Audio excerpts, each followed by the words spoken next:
Hello, all, and welcome to another episode of Your One Black Friend. I'm your hostess, Jolie, or you can call me Joe.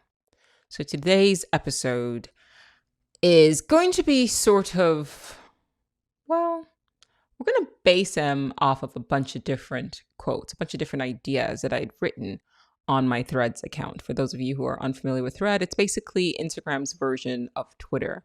What I like about it is it's not as populated. It doesn't have as many people using it. So it allows me to sort of put my thoughts out there as they come to me. It's basically like a public notepad. I mean, I do have my private notepad, but there's other thoughts that I need to flesh out and to invite communication based on these thoughts. And they're not always like perfectly fleshed out. Sometimes they just come to me as they come to me and I type it out. And a few people see it and interact with it. And actually, I kind of like that because then it also allows me to go back, look at these ideas in a different way than maybe if you had them just on your notepad and then expand them as I'm doing now on this episode. But before I jump into that, I want to start with a couple of quotes by the author Neville Goddard. I just went back and re-listened to his complete reader. And I mean, it's great stuff. If you've not read it or if you've not heard of him, I would definitely 100% recommend that you check out his writing. So here's a quote. It says, "There is no fiction. Imagining fulfills itself in what our lives become." So like in the book, in the complete reader, in one of his books, the complete reader that I just listened to is like all of his like lectures. He basically says that the imagination, the power of the imagination, your mind, your consciousness, that is God. Right. So he uses a lot of Bible references, but he changes the meaning and he uses God synonymously with your conscious awareness. And what I liked about it is it helped me reframe my mind and reframe my attention. And it made me take a step back and ask myself, what exactly am I animating? What am I giving life to? If my conscious awareness, if my focal point, if my concentrated force of will by my focus, what I'm concentrating on, I guess, if that is God, as in that is a creator, and I'm spending copious amounts of time thinking about things that I'm worried about, then I am actualizing, I'm bringing into this reality. I am contributing to the crystallization of this imagined reality, right? So to tie it back, for example, to the double slit experiment, if they say that it's consciousness that affects what turns something from a wave of probability to a reality experience, then we really need to sit back and think about what exactly we are doing when we think things, right? When we imagine things, when we assume things, right? I was also thinking about the word imagining and the word magi, magic, and it's all in that word. I imagine, right? Magi, magician, right? Bending reality. As it's by definition, the word magic essentially means to attempt to create reality or to bend reality to your will. So to imagine is to bend reality. I, as in the first letter of imagine, and then magi, I magic this experience, right? Imaging. So you start with your mind, and then the more you think about something, the more it sort of like increases the probability that you will experience that reality. Why are we doing that? Why are we generating this energy of negativity by focusing our consciousness on this imagined reality that we don't want to happen? I suspect that whether you want something to happen or you don't, I don't know if that matters if what you're imagining is what's being generated, right? So think about it like this. Imagine you are connected to a chair, right? And I say, don't think of a pink elephant. Your brain is still going to generate a pink elephant because that's how your brain works. Whether or not you want to or not, the moment I say pink elephant, your brain is going to generate the image. Now imagine if that's how our reality works, that it's not whether or not you want something to happen or you don't want something to happen. It's what image are you imagining, are you bringing into our reality by that concentration of your consciousness, right? So if consciousness is God, remember I said that Goddard talks about this, that your consciousness is actually the creator of your reality. So if your consciousness is the creator, is God, and you are unconsciously, without awareness, you are just generating images of a reality that you don't want to experience, whether you want to or not, that energy is being directed towards that reality experience.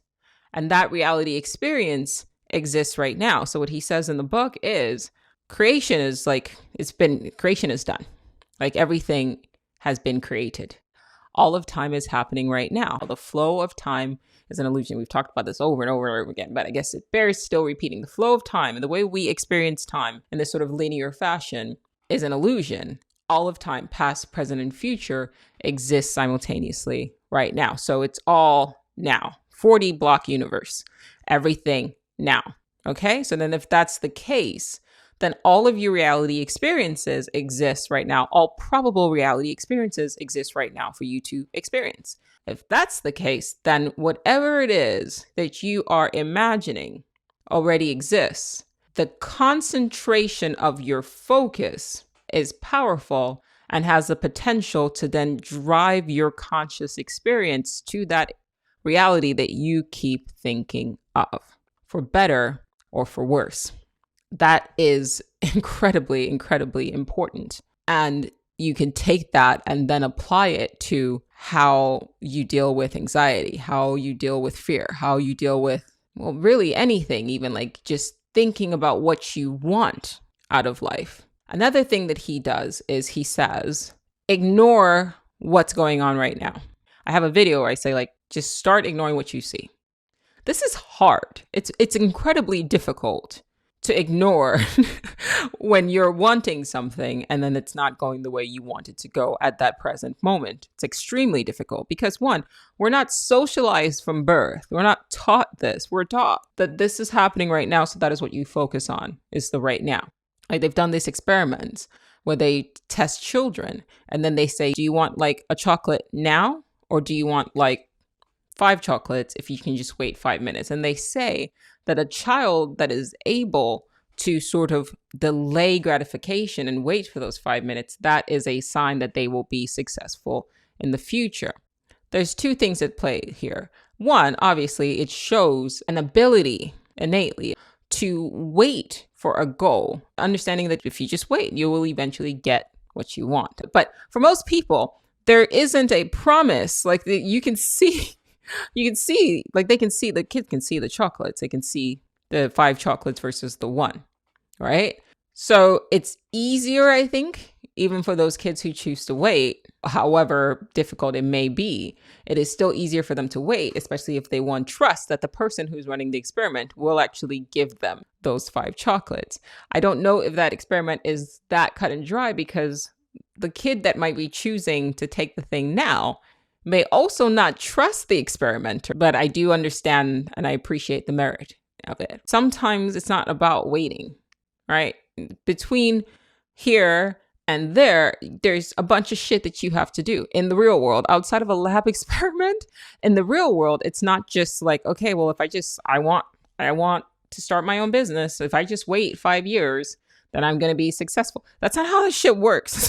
You don't know the nature of the intelligence behind our reality. That is something I almost on a daily basis grapple with. What is the heart? What is the intention of whatever intelligence? Does it mean well for me? Of whatever intelligence that is running our reality? Does it mean well for me? I don't know. Because it's easy in a controlled setting. If somebody's in a lab and they say, if I give you this, you can wait now and get this, or you wait 5 minutes and get this. Well, if the kid knows that they can trust the experimenter, then they'll probably just wait. But I don't know if I can trust reality. And I think a lot of people don't know if they can trust reality. And I think that that's why a lot of people will make the choice for instant gratification now. And then if they can't get things to work out the way they want it to work out, when they want it to work out, they kind of just grab what they can get or give up. That's worth talking about.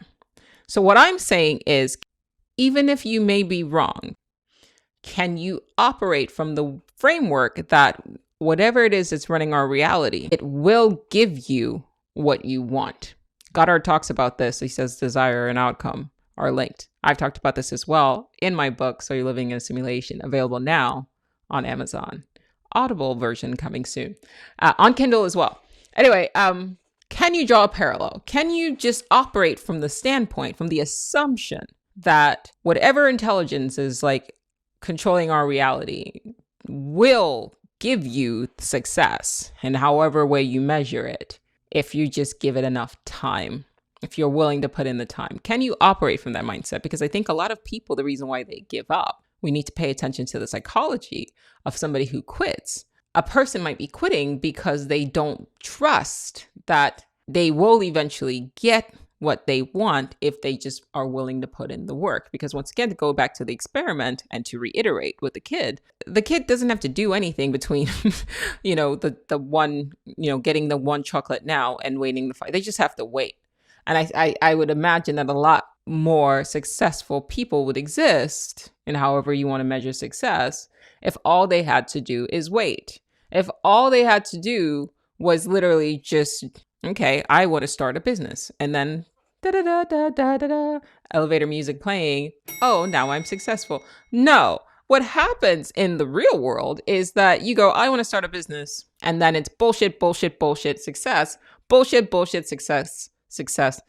Bullshit, success. Right? And so while you're going through all of this, it's really, really hard to go, yeah, I will eventually get here. And another thing too, to go back to the experiment, is the kid knows the exact amount of time it's going to take them to get that chocolate. You don't know the exact amount of time it's going to take you to get successful. Once again, I don't mind going through the success and failures if I know that I will reach success in 5 years. But once again, we don't know that. So there's two elements. That's, well, we don't know who's conducting the experiment, or the nature of the experiment, the nature of our reality truly, right? 2, we don't know the duration of time it's going to take us. And 3, there's a lot of shit that happens between, attempt and result. So bearing all this in mind, what Goddard is essentially saying is operate from the assumption that you do. Operate from the assumption that the intelligence that's running our reality is actually you. Shocking, I know. I mean, he's not saying it in this words. This is what I'm taking from it because, well, it serves me. But that's what he's saying to me anyway. That's what I'm hearing, is that we should operate from the mindset that, one, the person who's experimenting, who's conducting the experiment, is us. And so when we attempt, it's our higher self, it's a higher consciousness of which we are sort of on this level, but it's connecting us and it's directing our paths. God is consciousness. Consciousness is who you really are. You are God. God is consciousness. So it is the intelligence. And so if you have a desire for something, it's because you're going to experience the outcome. That outcome has already been experienced by you right now, because all of time happens right now. For a deeper dive, check out So You're Living in a Simulation, available now on Amazon. Guys, go get the book. Come on. And if you have got the book already, please feel free to leave me a review on Amazon so other people can find the book. Would really appreciate that. Thank you. But go back to the point. So you have to assume that, one, you are the experimenter. So to go back to the kid. So the kid that's giving the chocolate, the experimenter is also the kid. So then do you trust the experimenter if it's you? Yeah, I trust that I will give myself these chocolates if I'm willing to wait the 5 minutes and to put in the work. I trust that my higher self will give me success if I just go through all of this stuff to get to where I'm going. And So You're Living in a Simulation, I likened a desired outcome to be something as tangible as a location in space. So I've said, okay, if you're in New York, right, and you're trying to travel to California, you don't have to manifest California. California already exists. You just have to figure out the routes that you need to take to get there, right? And I've said, keep that same energy for whatever endeavor you have. There's different paths. So long as you don't quit, you will get there. But can you assume that you will get there? Because that's what Goddard is saying. Assume that you will get there. And then if that's the case and you will get there, then basically all he's saying after that is that all of the shit that's happening that almost seems like you won't get there, ignore that shit. That's hard, by the way. But yeah, ignore that shit. Ignore anything that's not showing you where you're going to go. Basically, your path is California. Then you shouldn't be looking at signs that say, take this way to go to Arizona, take this way to go to Arkansas, take this way to, he says, pay attention basically to all the signs that say California. If it doesn't say California, don't look at it, ignore it, because that's not where you're going. And once again, I'm reframing it because that's how I understood it, but that makes sense to me. right? If you view a desired outcome as a location in space-time that exists right now, as he says, there is no fiction. Imagining fulfills itself in what our lives become. That's brilliant. If everything happens right now, then imagining is fulfilled in what our lives become, right? So what you spent your time, energy, and effort imagining, that shows itself in your experience. And part of the imagination is you keep your mind focused on the destination and ignore everything that is not the destination. I had the conversation with my cousin yesterday, and I was talking about how life starts off chaotic. And I think the path to wisdom is to simplify everything as much as possible. What I mean by that, think of like entropy, right? Chaos. Now, how do you bring everything to form? And that to me is true conscious like living, right? So to create a painting, right? I might actually take a picture of my painting. I've got paints everywhere. And honestly, my partner goes, how do you know which paints are what? I can't even tell because it's just shit. Like there's just paint all over the labels, but I know which paints are which, and I know which paints I need. I just grab stuff and mix it and keep it moving. It appears like chaos, but to create a beautiful picture, I have to take all of that chaos and create form. And that, I think, is life. So you take something as complex as, okay, here's all this noise. And can you simplify it? Okay, I want to achieve this goal. Oh, okay. I want to achieve something with media, right? I want to have my own production company and write a book, right? Okay, so you've stated a will.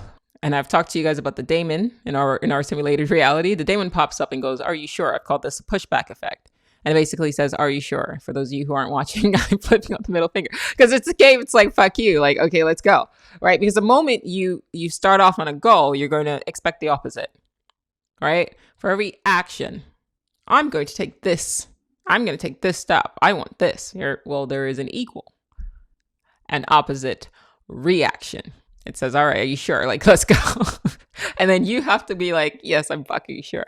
Right? So it's all this noise. All right, I'm going to write a book. Oh, okay. Well, here, you've got to do this. You've got to do this. You've got to do this. Oh, wait, this happened. Your computer crashed. Okay, you just lost a file. That. Goddard says, ignore all of that. Focus on, I'm going to write a book. Because all of this stuff is chaos, it's entropy, right? But that has nothing to do with, I'm going to write a book. Write your book.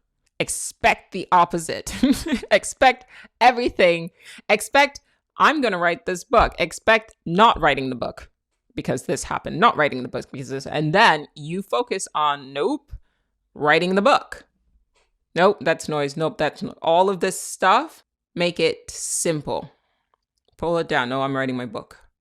It doesn't, and then all the energy that you put towards griping, imagining, right? Concentrated focus. You're like, well, this isn't happening and this is what happened. I wanted to do this and this, that. That's wasted energy. You're just adding to the noise, you're adding to the entropy. Pull it in, cut it out, and focus on, I'm going to write this book. This is what I'm doing. I want this. I want to live like this. Simple life. Simple, elegant life. Ignore everything else. Right? For me, my space here is I value comfort. And I mean like hard comfort. Like I don't have a problem with hard work. Like I'm always doing something, right? I'm always creating something. So I don't have a problem with hard work. But what I value is even in my hard work, I want to feel comfortable. And if something makes me feel uncomfortable in my heart area here, I'm not doing it, right? That's the simplest, easiest way for me to live. And more, I've been taking my energy, right? My concentrated focus of energy from here. So all the bullshit, all the noise, all of my, and I put my in quotes because it's not mine. It's right. Thoughts just happen. I mentioned this in So You're Living in a Simulation, right? You can't control your thoughts because it requires you to think them before you think them. Think about it. All right. So why am I putting all this energy of my consciousness, my awareness in listening? Because I'm not thinking, not really. Most of what we think is thinking is just you listening. You're listening to a voice in your head talk shit. That's most of it. And it's noise. Why am I putting all that energy towards that? That's complicating things and it's making me uncomfortable, right? Because once you start listening to your thoughts, then your mind starts generating, imagining certain reality experiences, which will then become sort of a direction in which you're conscious. Like if you start seeing that, then you're driving yourself down a particular path. Now you notice when you're driving, right? You're driving, when you're looking at the road, that's where you're going. The moment either your mind drifts, okay, now you're off the path, or you literally look away from the road, whether or not you think you're holding on to the steering wheel and you're going straight, your car will swerve, right? Because whatever you shift, wherever attention goes, so goes the vehicle. And your consciousness, that is attention, that awareness, that is powerful. I just started reading I Am That by Osho, listening to it on Audible, and he basically says more or less the same thing. This is not you. This is a vehicle. It's a car. What you are is awareness. I've called it the watcher.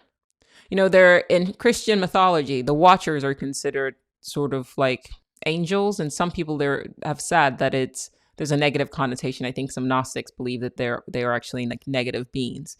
I've speculated that they could be the entities that are responsible for collapsing the wave function of our present reality as we're experiencing it, right? Non-physical entities that are collapsing this kind of world because for whatever reason, the chaos and disorder and negativity that we generate might be beneficial to them. That is mentioned in So You're Living in a Simulation. Anyway, but what I've been telling myself is like, why don't you become a watcher? Like, for real, a conscious observer of reality. If that's the case, if you do truly become a watcher of your reality, thinking is no longer necessary. That's saying a lot, by the way. I know what I just said was like, wait, what? Thinking is no longer necessary? But if you remember what I just said about 3 minutes ago, you're not actually thinking. You're listening to a voice in your head talk shit. And most importantly, to generating images using your mind to generate images of reality that you don't want to experience. How is that serving you? I call myself Joe the Overthinker because I overthink. I have not been served by overthinking. I've had ADHD from overthinking because it's just, what is it? Here's a thought. Here's another thought. You should go do this. Okay, what about this? In the middle of you doing this thing, go do this thing. Right?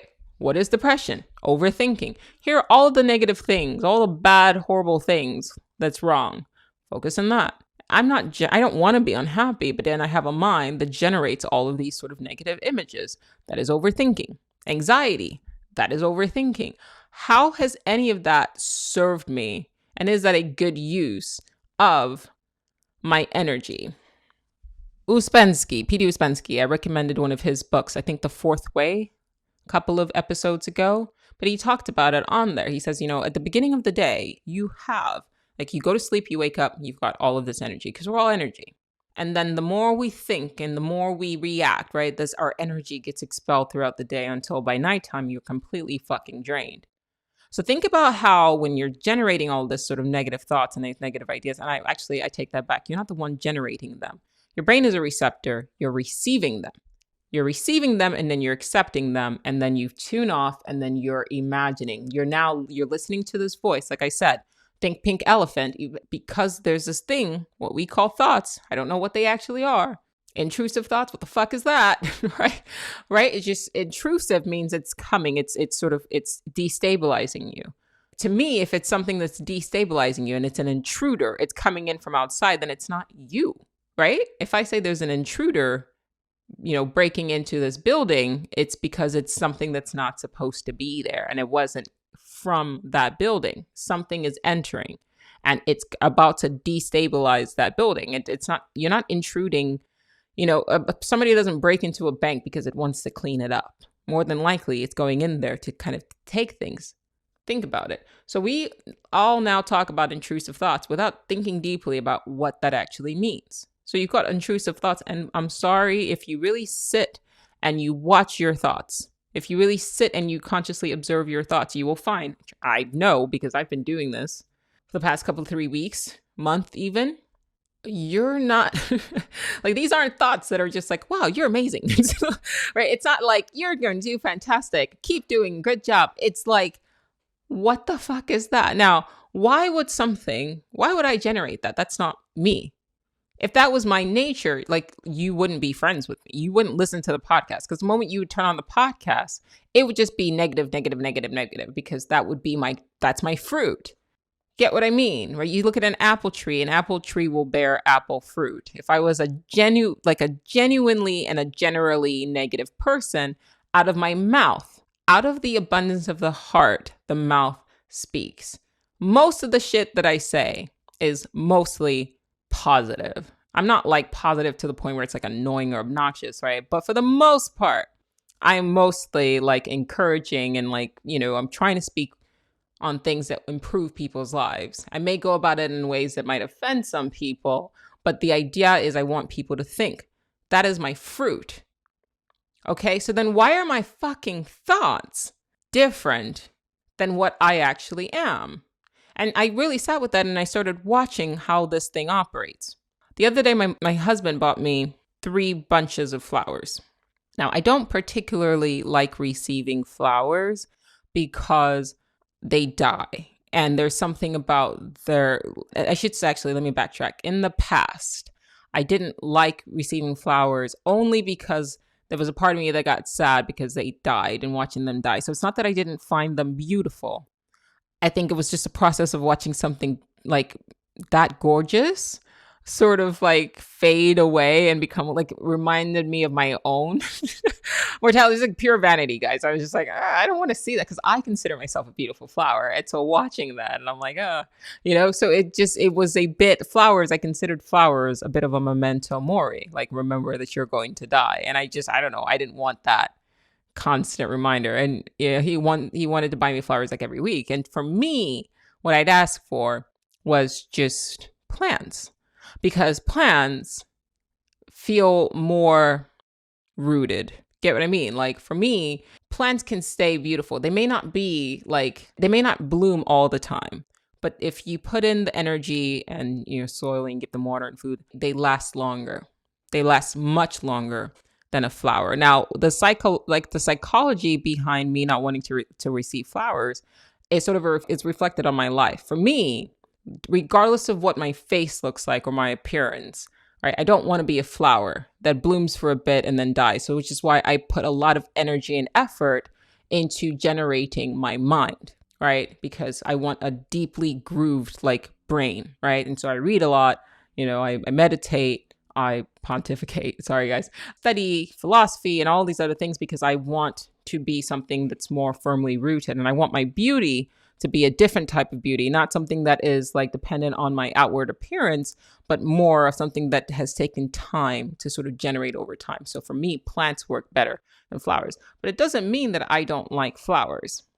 And I don't have any negative associations to receiving flowers. I just have a preference for plants. Okay, so the other day, he brought me 3 bundles of flowers, even though I'd asked for plants like this whole time. But that's besides the point. It doesn't matter. Hi, honey, if you're listening. That's besides the point. The flowers are still fucking gorgeous. And they're all over the house. Like, I broke them up into different bundles, and they are over the house, and they're still inherently beautiful. And as some of you guys remember, I'd said that even, I think over the summer, I decided I was going to face my concern about flowers and watch them and take pictures of them as they die and try to still find the beauty in their degeneration. And I have a ton of pictures. Actually, I ended up getting a new phone as a result, so I could take pictures and sort of chronicle their deaths and observe them and still try to find the beauty in something that I was afraid to face, which is what he ended up saying he was operating on. That was the mindset of what he was operating on when he bought me the flowers, because he had said, well, you did say over time that you want to watch them sort of wither and take pictures. And so that's why I bought you the flowers. And he said that in response, because when he brought me the flowers, I was like, thank you. I really appreciate them. These are lovely. But then I told him an intrusive thought that I had. And the intrusive thought that I had, and this is real talk, guys. You guys know how I am. Like, I'm going to talk my shit. Like, this is the truth. A voice in my head said, I hate flowers. Now, under normal circumstances, I would hear that and I would think it was me thinking. I would accept it as mine because, well, it said, I hate flowers. And I would have identified with that. And then I would have been like, out of my mouth, it would have come out. Like, I don't know why you bought me flowers. You know, I don't really like flowers. I would have preferred plants, right? Which is not true. I don't hate flowers. Who hates flowers? But very quickly, before I even had a chance to like catch it, this thought gets generated. And then I sat with the thought, and then I shifted and began to watch. I became the observer. And all of a sudden I pulled back from the thought, and then I listened to it, and I said to myself, that doesn't even sound like my voice. It's something that has been in my mind since I was a kid. That's what our internal monologue is, right? Like I remember the moment when I started hearing like my internal monologue. It sounds mad, right? But we all have it. Well, there's some people who don't have it apparently, but I don't believe that. I think most people have an internal monologue, and most people are so identified with it and happens so fast that there is no space. You see that space that I've been forcing and enforcing? That's been intentional. And more as I meditate and become more of a watcher, the space between hearing the thought and reacting to it is how I begin to separate from identifying from this internal monologue. But I remember the exact moment when I started, because I remember it was back in Nigeria. I was walking in the streets, and all of a sudden I heard it. I had my first thought. I was about maybe 5 or 6 years old. The sun was shining, and I was like, what the fuck is that? And then I just proceeded to just keep going, because what are you going to do? Tell people that? If you think about it, and this is mentioned in So You're Living in a Simulation, right? We are all kind of hallucinating. We're all mad here because we all have this. Even people who say they don't, because then you ask them, okay, if you don't, then you must not have any kind of anxiety, because then what triggers your anxiety? What triggers your anxiety? When you worry, how does that? You just worry? There's obviously something that is imposing ideas. It may not always be an auditory voice, but if you start visualizing things that you don't want to happen, that is an intrusive thought. It may not take the form of a voice, but a visualization of things you don't want to happen is also an intrusive thought. The Power of Now and A New Earth, both by Eckhart Tolle, made me realize what was going on. It was one of those few books that I read at the beginning, like in my 20s, where I was like, all right, okay, this is fucking crazy. And a lot of us are doing this. This is wild. So then how are most of us different from a person on the street talking to themselves? But that's another conversation. Right. So I sat back and I listened to this thing, and I started to sort of dissect it and then challenge it. And I was like, I don't hate flowers.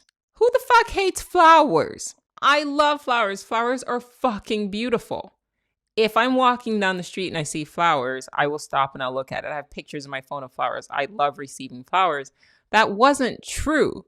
But something interjected itself, intruded into my mind in the middle of something beautiful that was happening, and tried to create a negative moment out of it. And that's when I told my partner, this is a thought. This is an intrusive thought that I just had. And I'm actively working on challenging it. Thank you for the flowers. They're quite beautiful. I appreciate them, and I appreciate you. I appreciate the thought behind it. I appreciate the gesture behind it. And they're going to look great for as long as they are in bloom. I added some vodka into them because it makes them live longer. They do. Actually, plants like alcohol. Well, not plants. I don't know about plants. I've not tried it on plants, but flowers, if you add a bit of like vodka or actually I've been doing tequila. I don't drink alcohol, but people gift us stuff. So we just have it in the house. So I've been adding it and they live, like they don't die as quickly. There's actually a chemistry behind it. You can look it up. But yeah, challenging these thoughts. Do it. Start. Do you know what's interesting to me? Interesting about depression is that, I struggled with it all my life, so I know what it is. It's you sit and then the intrusive thoughts come and it's like a running list of what's wrong. Do you know that in the past month, I've sat and instead of like thinking of what's wrong and what I don't want, what I don't have, I've been forcing my mind, like the moment I catch, it's become a meditation. The moment I catch my mind drifting and talking about I start hearing these intrusive thoughts about this isn't going the way you want it to go. What does this mean? I don't like this, that. I make myself take a step back. And it used to be that I would actually swing it to the opposite direction and start listing all the things that I am grateful and appreciative for, as you just saw in the previous example regarding the flowers. But even simpler What I've now been doing is this very simple, very simple, very simple. First thing I do when I wake up in the morning, I look around. I can still see. I have a roof over my head. I can move my body. I have food. I have shelter. I have people that I care about who care about me. I have family. I have friends. I'm good. I don't like, I'm good. Anything else, if I live the rest of my life like this, I've won. Everything else is just a bonus. It's just a benefit. I remember on Instagram, I saw something it was a post by the drummer of Blink 182. He has this disease. I don't remember what the disease was, but it causes like extreme pain, just shoots in his face, right? He's just in pain and there is no way to treat it and there's no way to cure it. He just lives in pain constantly, like physical pain. I'm assuming, I'm hoping it like abets every once in a while, that it's not just on all the time and he just has to live in pain, because once again, what I read about it, there's no like treatment. You just have to fucking deal with it. And I remember seeing that and I'm like, wow, this guy's like a multimillionaire. He's successful. And he's dealing with that. I can't imagine just waking up and just being in pain for no reason. Like, he didn't do anything to deserve it. Like, that's just some fucked up shit that happened to him and he has to deal with it for his whole life, until at least they come up with some way to numb that. And I remember seeing that, and that was something that like instantly clicked for me. Like, Joe, anything that you say, like that, anything that this internal monologue is trying to tell you is not right in your life, I tell you what, that isn't happening.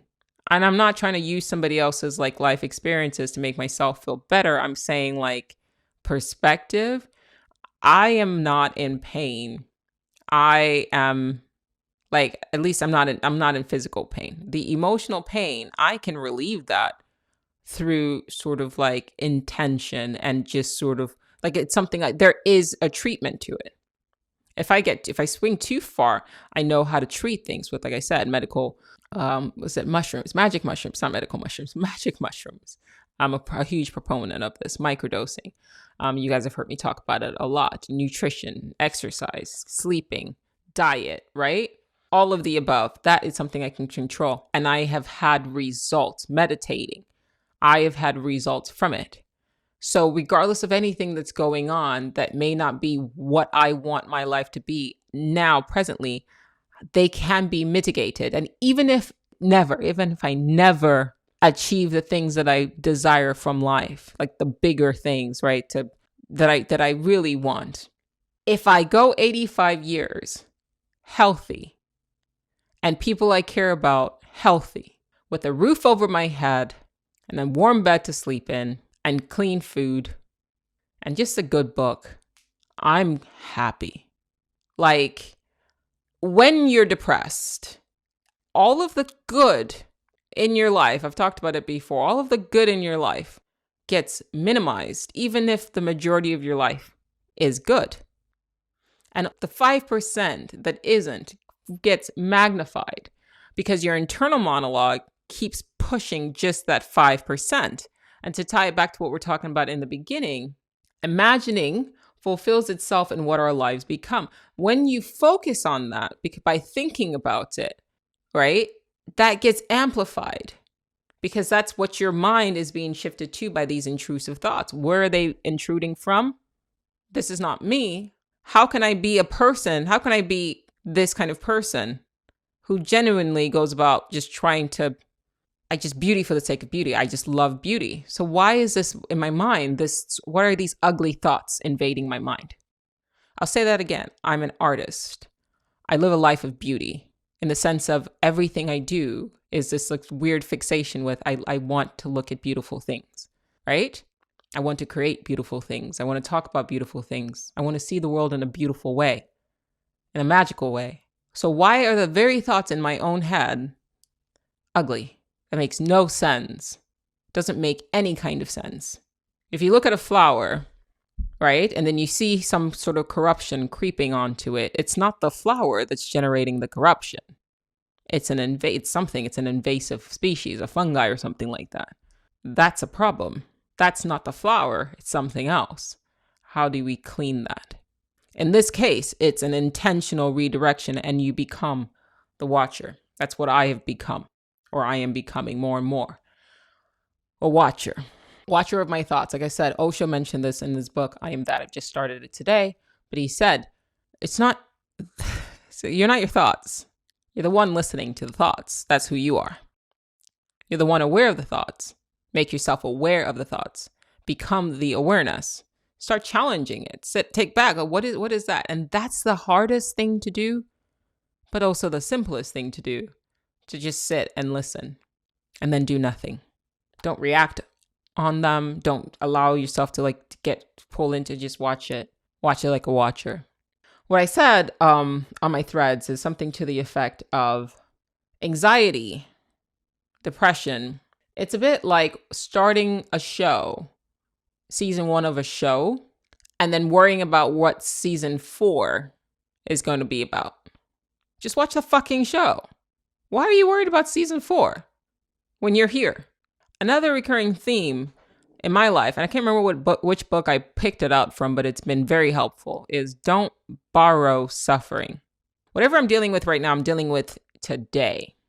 For somebody who struggled with anxiety, what anxiety is you're just borrowing suffering.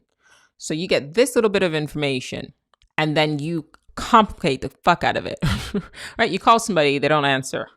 Here's anxiety telling you about 100 different reality experiences that could be occurring right now. And then you emotionally act as though these intrusive thoughts, these sort of imagined experiences, while probable, the level of probability are probably lower compared to what is, actually happening. That person didn't answer your phone because they're busy, not because they died. Is there a reality where they didn't answer because they died? Yes. But more than likely, they probably were just in a meeting. Is that in your future? More than likely not. But from here, right now, all you have is they didn't answer their phone. Stay in this reality. Keep it simple. Observe it like you're watching a show. Observe it like you're watching a show. Stay with the information that you have presented to you at the moment that it's been presented to you. Keep it there. Don't borrow suffering. Don't consciously shift to imagining all these different reality experiences where you do suffer. Because as a seasoned, anxious individual, what I found is most of the things that I mentally were generating did not actually happen. And you guys have heard this too. It never happened. Sometimes I would assume that they were going to happen, at least in this present reality experience. And then I would act from that assumption and then end up creating a situation that I didn't want to experience where I lost something. And then I caused myself to suffer instead of just going, okay, well, that's all the information I have and doing nothing. Here's another quote from Goddard. The Greeks were right. The gods have come down to us in the likeness of man, but they have fallen asleep and do not realize what might they wield by their imaginal activities. The gods, awareness, consciousness, which is what you actually are, is God. And they've come down to live in the image of mankind, but they have fallen asleep. They've gone unconscious and do not realize what might they wield by their imaginal activities. Remember I said in the beginning, if I took you and I tied you up to a chair, right? Because I knew you had the ability, your mind could generate images. So I connected you, tied you to a machine, and I said, don't think of a pink elephant, because I wanted you to manifest a pink elephant, right? You didn't know that you have the ability to manifest things with your mind, or I should say at least bring into reality probabilities. But I was able to use that, not even necessarily against you, more just to my benefit. In this day and age, I don't think people should be mindful of talking about extraterrestrials or interdimensional entities. At this point, whether or not you believe the reasons to what the government is saying about aliens, at the end of the day, they are coming out and they have said that, yes, they are real. Their motives behind it is none of my concern. I don't think we can look around realistically, even without them saying that aliens are real or extraterrestrials are real. Ignore my shirt. Although this shirt is available on dressfordystopia.com, my website, as well, along with other fine accessories and other t-shirts as well. Check it out, dressfordystopia.com. This one says you're one alien friend, but it's reversed. So this is how it actually appears. But then when you look in the mirror, it's legible. It's really dope. Check it out. Available on dressfordystopia.com. But back to what I was saying. Yeah, we can't act as though we are the only. I mean, to me, at this point, even though people still react and scoff at the idea of discussing aliens, to me, it's ridiculous to believe that it's just us. Even if they don't take the form of ET, they could, and I've argued in past episodes, be non-physical. I've argued in past episodes that it could be entities that exist merely as what we perceive as pure sound, beings of just pure sound. We cannot afford the luxury of pretending that it's just us. It does not benefit the human race to pretend that it's just us, especially if we are incapable of leaving our reality, at least physically. We now project our limitations on other entities who may be able to jump dimensions or come through wormholes. Just because we haven't mastered the ability to do that, or to travel faster than light speed, or generate energy that would allow us to travel faster than light speed, doesn't mean that other life forms wouldn't have. And the fact that I have to even speak with these sort of like caveats is ridiculous, because it's common fucking sense. But I'm also very aware that, well, the reality that we live in, sometimes smart people sound like crazy people to dumb people. I just like the expression. I don't think the people who don't believe in aliens are dumb, but I'm saying it takes a lot more energy to believe that we're the only living intelligent species in this dimension, in our plane, in this planet, whatever word you want to use to describe where we found ourselves. Yeah, because even in The Sims, if you believe we are really living in a simulation, even The Sims had aliens. I'm just saying that aliens had ghosts, right? Basically, things that were not quite human, and they were just slightly different from humanity. So we have to be very mindful of not operating in the mindset that it's just us, because how does it serve us? If the alternative is true, and there is something that has sort of like hijacked our collective consciousness and it's put us to sleep, and then is using on our awareness and our doubts about the true nature, our ignorance to the true nature of our reality, against us in order to harness our abilities to collapse wave functions. How does it benefit us to put our head in the sand and pretend that no, it's just us?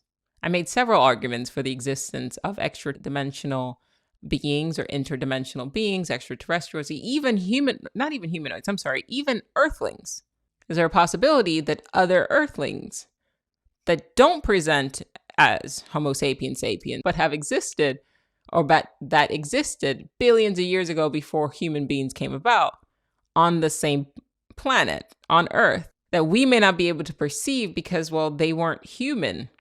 Could they be here still, harnessing us like a kind of livestock, harnessing our energy, consuming us the way we consume plants for energy? Really something to think about. So, right, I know I started this episode saying that I was going to read off some of my threads, and then I launched in to just focus on just that one specific quote from Neil Goddard, but actually turned out pretty good. I'm still going to read off my thread. So here we go. Here's one. To choose hell is beautiful, rather than to be forced to live in heaven. If you're forced to live in heaven, it is hell. And if you choose hell, it is heaven because it is your own choice. Sincerity means not living a double life, and almost everybody is living a double life. He says one thing, he thinks something else. He never says what he thinks. He says what is convenient and comfortable. He says what will be approved and expected by others. He talks about beautiful things and lives an ugly life. To choose hell is beautiful, rather than to be forced to live in heaven. You know, that popped out to me. That quote popped out to me because of our present climate of, in my opinion, just people being like overly judgmental, overly politically correct, to the point where like people can't say what they're thinking. If you say things without the intention to harm, it's different. But people aren't being like canceled. And there's an old episode from like 2 years ago, 21. It's called Cancel Culture is Not Social Justice. And I stand by that. And I'll say it again. People who are out there policing what people say because it's not the right thing, go fuck yourself. Because you're not going to imprison me to tell me I can't say certain things, especially if my intention isn't to harm a person. If my intention isn't to harm, and you're just missing the point just to miss the point, fuck you, please, and thank you, respectfully or disrespectfully. More and more people are afraid to say what they actually feel and say what they actually think. So we're all being forced, more or less, to live disingenuous lives and to present this illusion of perfection, like we're living in heaven. But everything around us is still kind of fucked and getting more fucked because nobody wants to talk. Because there's a small percentage of people that the moment somebody tries to say something, you attack them. So then the rest of us are like afraid to speak our minds. Or when we do speak our minds, we have to speak with all of these caveats. And then people still intentionally miss your point on purpose because they want to judge you. They want to control what you think. And they want to control where our society goes. I don't know how that helps the masses. I understand wanting to protect certain individuals, but I think it's gone beyond that. And it's gotten to the point where people are literally just like, it's thought policing. 1984 was not supposed to be a guidebook. I will keep saying what I think because I think it's necessary. I'm grateful for listeners who understand my heart and who have been listening. And they're not taking maybe one line or 1 minute of a soundbite and making me into something that I'm not. I'm grateful for people like you who listen to the podcast and have listened to other episodes and understand that when I talk about things, it's me literally just like, this is what's in my mind. And I'm sharing this with you because one, well, it's my digital journal. And two, more and more, I'm starting to realize that because other people are thinking this too, and they need to know that it's okay for them to think the same thing. And more people are reaching out to me and saying, thank you for saying this, because now I don't feel so alone. So I'm going to keep doing that. And to be perfectly honest, I encourage more of us to speak too, because yes, I'm doing it on a public platform, but even if in our conversations with each other, if more and more people become comfortable to say these things to each other, then maybe the loud minority of people that want to shut the rest of us up or force us to say, or at least not respond to like some of the crazy shit that they're saying, you know, maybe they start to realize that there's more of us that actually look at things differently. It's not ever easy to say things that are, as Osho put it, well, I'll just say, that are not approved and that are not expected. And sometimes I'll say something that sounds like, for example, I'm a conservative when I'm not. And then sometimes I'll say things that sounds like I'm a liberal when I'm not. For those of you who've been listening, you guys know, like, I'm an independent thinker. And if you listen consistently, so are you. But there are people who intend to polarize. And so when you say something that sounds slightly like one party, then they attack you. Like there's something wrong with having an opinion that's not in this box. Like, fuck you. Like I'm going to stay right here in the center, and I'm going to listen to all sides, not both sides, all sides. And I'm going to form my own opinions based on observations from all sides.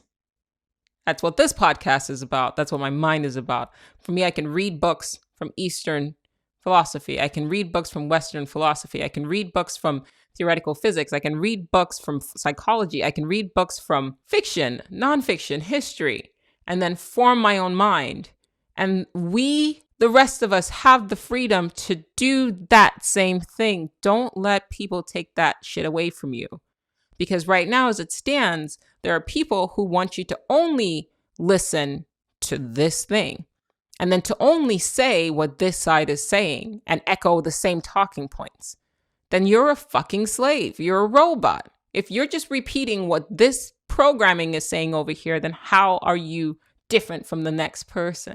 Or if you're just repeating everything, like if I meet you and within 5 minutes, I can tell everything that's going through your head because it sounds like what everybody else that is on your side thinks, I don't want to talk to you. Because then what's the point of talking to you if you're going to just echo the same thing that like all these other people are saying too? You're a robot. I don't want to interact with, I don't get anything from that, from interacting with that. We cannot afford to be so polarized in our thinking, because that's how we also continue to polarize ourselves. Not only as citizens of this country, but as a species as well. Because if we are incapable of looking at other people's perspectives and finding that, okay, maybe that person might have a point, they may have said it in a fucked up way, but that's what a sense of humor is for. Can you take a person's opinion, dissect it, and then I'm not saying everybody, because clearly there are some opinions that really are like on the far end of a polarity that I can't get behind, clearly. But for the most part, most people are here, regardless of the virtual signaling that they do on social media or in real life at parties or events, regardless of what is coming out of their mouth, most people are here because that's just how it goes. So to requote what he said, sincerity means not living a double life. And almost everybody is living a double life. He wrote this in like the 90s. Still true, but even more so. He says one thing, he thinks something else. He never says what he thinks. He says what is convenient and comfortable. He says what will be approved and expected by others. He talks about beautiful things and lives an ugly life. I refuse to live an ugly life. And sometimes I will talk about ugly things in order to shine a light on them to make them beautiful. Because the beauty comes from the understanding of a thing. Some ugly things need a light shined on so that they can be made beautiful. It is important. What else I wrote? I talked about this. I've been consciously operating in observer mode, becoming a watcher, consciously choosing my responses to things that occur and moving with the unfolding narrative of my life story. Today I woke up with this thought: worrying / overthinking about the future or where things are going is like starting the first season of a TV show and worrying about what's going to happen in season 4. Just watch the fucking show. Now, what do I mean by that? For the most part, I know what I'm going to do with my day. For the most part, I have an idea of where I'm going to go, where I want to go. The desire is there. Now, I'm not going to worry about how I'm going to get there. I'm going to worry about the day I'm in right now. One episode at a time. One day at a time. What do I have to do today? Got to record a podcast? Cool. What am I going to do after that? I'm going to edit? Cool. What am I going to do after that? I'm going to paint? Cool. I'm going to focus on that. I didn't write the story. Creation is already done, as Goddard said. It's all now. Everything exists right now. I'm a character. My ego, Joe, is a character in the story. Me, the watcher, I'm observing the narrative play out. Every time I'm watching Billions now, and when there's a character that's like doing something, I catch myself going like, why would they do that? We were talking about it at dinner, and we were talking about like Wendy and Axe, like they were real people. And I'd already like I caught myself constructing this like narrative of like why they would do that and what this means, and like is Axe actually involved, like in love with them? Is Axe actually in love with Wendy? What are his motivations? I think my issue is I've said this before, but my family really like repeatedly or like they keep pointing it out to me, and I'm like, okay, that is weird though. Apparently Axe is the villain of Billions. I still don't believe it. And actually I'm going to ask you guys, if you watch Billions, is Axe the villain? Because I don't see him as a villain. I see him as, okay, like he was born in, a tough part of town. He grew up without a father, and he has called himself, he's like, I'm a monster, in the sense of he's had to survive. So everything that he does stems from that sort of scrappy, like I had to do what I needed to do to survive, and now I'm this person. How is that a villain? He's just being true to who he is. And my partner was like, no, like everything he does, he like kind of burns people around him and he makes them like, bad. And I said to him, I was like, no, he doesn't. Like they're doing things on their own. He's not forcing them. Like at any point in time, he's not like they could just be like, no, I don't want to do that, but they're choosing to do it. That doesn't make him a villain. He's not imposing himself or out like trying to get people. This guy's just single-handedly like focused on like what he wants, which is who he is and had to be because of the circumstances in his life, right? Does that make you a villain? Apparently, I keep identifying with the villains. Am I a villain? Am I the drama? I'm just saying, like, I enjoy good characters, but the point is, as you just watched me do, this is a character that somebody wrote. Like, it's not a real person. But then I ask myself, are we real? Everything points to the fact that it's all illusion, Maya. It's all illusion. So why then do we get caught up? To me, getting caught up in why a person is doing a certain thing is just as much. I mean, I guess you can engage in it, but do so with the understanding that the ego is an illusion. The person's ego, that character, their persona, the person that you're talking about, that with their name, whatever you're saying about them and their motivations for what they're doing the thing because that's how they were fucking written. All of creation is right now. Everything I'm saying because this is how I was written. I was always going to say this. I am the watcher watching Joe say these words. And I'm listening and I'm observing and I'm enjoying the show. But that's what I'm going to do. I'm going to watch. I'm not going to react. I'm going to choose my responses. Kind of like as I keep referring to, a choose your own destiny book or like Bandersnatch, where instead of just this is the forced narrative, now I'm unlocking a new level where I go, okay, this is what's happening. All right, then do I do this or I do that? And what more and more I've decided to do is just watch, be a watcher. Why do I have to do anything? Right? Because I read a book by Joseph Campbell, talk about how do you write, good characters, right? And he was like, you always have to keep the character going. Like, you just have to be active. You need an active character. Like, they always have to make choices. And it's really good for increasing drama. But how does a character in a story become conscious if they go against their programming? If a writer programs a character, and by program, I mean they write a character to behave in a particular way, that's what programming is, right? The way or the moment you know that a character is truly sentient is if they become more just watchers. Like if Axe, to go back to Axe, right?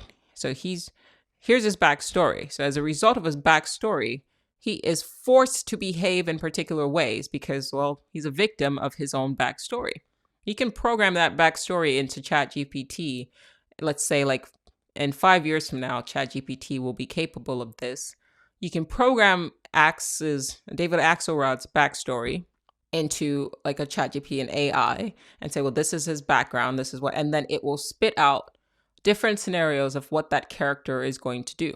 But the key point is that that character is going to do things, right? And he's going to do things based on things that make sense that were determined by circumstances beyond his control. He was born into this world, so that's how he's going to be. And that's most of us. So when you sit and you ask yourself, why did that person do that thing? To me, that's a waste of mental energy. Remember I said I wasn't going to waste my mental energy in overthinking or even thinking? When I come to a situation, I'm just going to do what Joe would normally do in a situation or not. Because one thing I've never actually exercised is the freedom in not doing anything. You need to rewind what I just said and listen to it 3 times. So go back, I'll tie back to once again to ChatGPT. If you put in a backstory, if you take an AI, you put in everything, if somehow you can type in everything that happened to me, it's more than likely going to be able to predict how I will behave in the future based on all of this. The technology exists. It's predictive programming, like it's right there.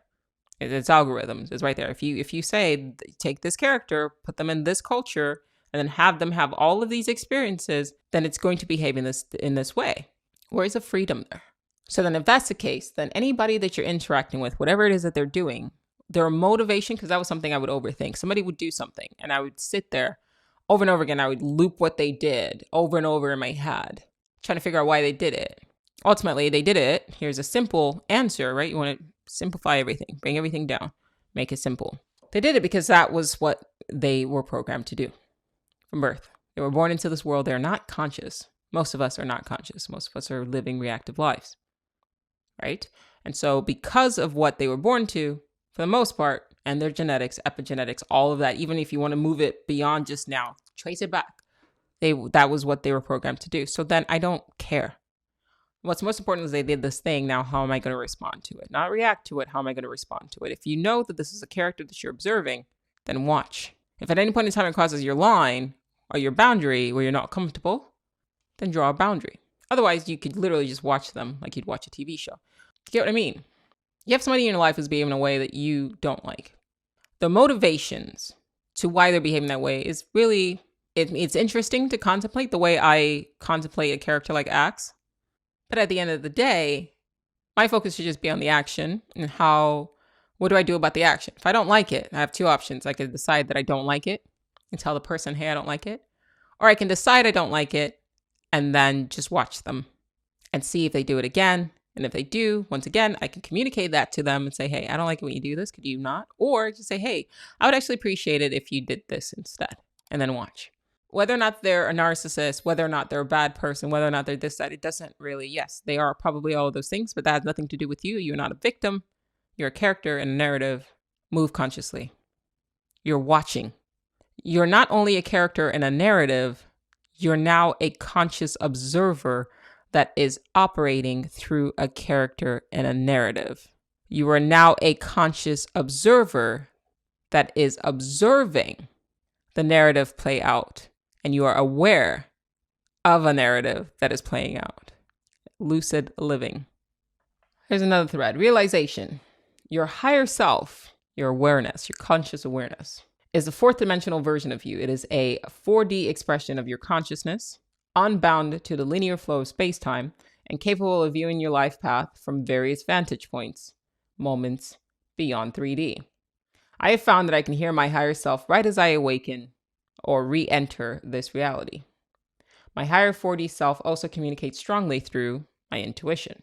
Just like your shadow is, on some level, your physical form in 2D, so is your 4-dimensional self, you, in 4D. I want you to think about that. Who are you really? Because the ego is an illusion. You're just a character. Or are you? Or are you the consciousness that is aware that you're just a character? Or that you're playing a character? I don't even want to say that you're just a character. I take that back. That you're playing a character. That is important. Are you watching?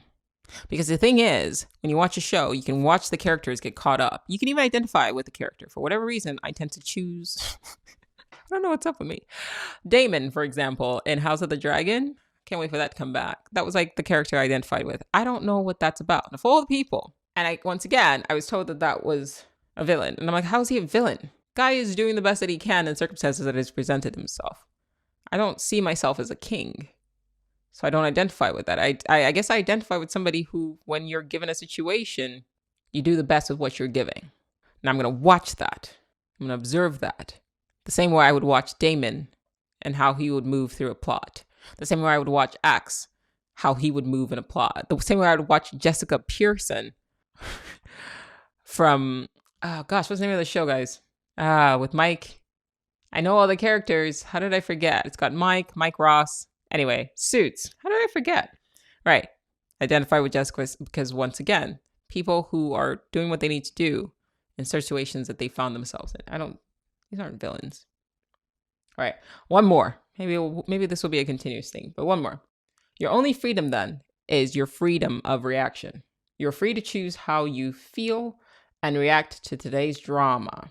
But the drama, the actions, events, and circumstances of the day has already been determined. That is a quote by Neville Goddard from his book, The Complete Reader.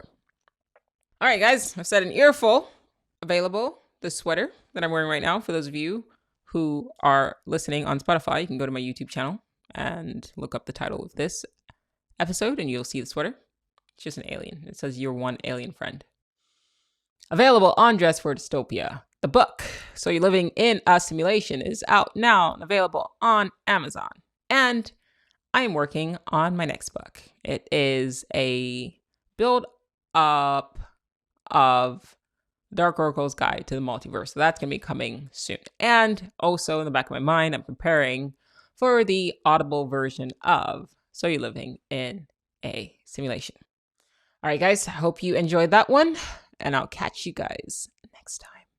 Thanks for watching.